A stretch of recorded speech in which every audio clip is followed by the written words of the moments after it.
Yang bahaya bukan benda tu, tetapi rasa senang dengannya.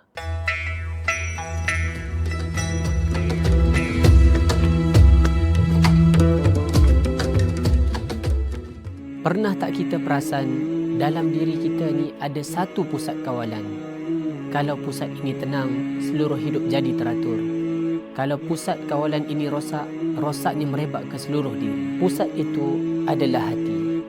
Hati inilah yang mengarah fikiran, emosi, keputusan dan tindakan kita. Sebab itu, bila hati kita tenang, hidup terasa ringan. Tetapi apabila hati gelisah, semua benda jadi serabut walaupun luaran nampak baik. Masalahnya, hati kita bukan rosak hanya kerana dosa besar, tetapi juga melalui pintu-pintu kecil yang kita tak sedar. Antaranya, pujian, rasa kagum pada diri, keinginan untuk dipandang dan kebergantungan kepada pengiktirafan manusia. Yang bahaya bukan benda tu, tetapi rasa senang dengannya. Setiap kali orang puji kita, sebenarnya satu ujian sedang masuk ke pusat pentadbiran diri. Saat diuji itulah kita pulangkan pujian kepada Allah Subhanahu wa taala.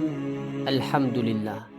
Bukan sekadar di lidah, tetapi sebagai perlindungan untuk hati. Tapi jika kita simpan pujian itu di dalam hati, perlahan-lahan ia jadi racun yang manis. Pujian ni macam dadah kepada jiwa. Mula-mula seronok, lama-lama bila tak dipuji, kita rasa kosong. Semangat hidup mula bergantung kepada sanjungan manusia. Hati jadi lemah, mudah sedih, mudah gelisah. Dan bila pujian datang terlalu banyak, mula timbul rasa, ini semua sebab aku.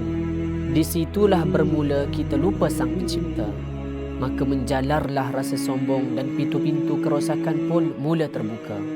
Bila matlamat hidup sudah berganjak daripada mencari redha Allah Subhanahu wa taala kepada mencari pujian manusia, maka di situlah lahirnya dengki.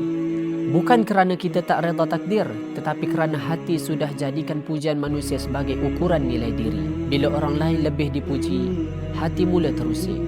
Dan pusat pentadbiran yang rosak ini mula merosakkan seluruh sistem hidup kita. Sebab itu, menjaga hati bukan sekadar menjauhi dosa besar, tetapi menutup pintu-pintu kecil yang membawa kepada kerosakan besar.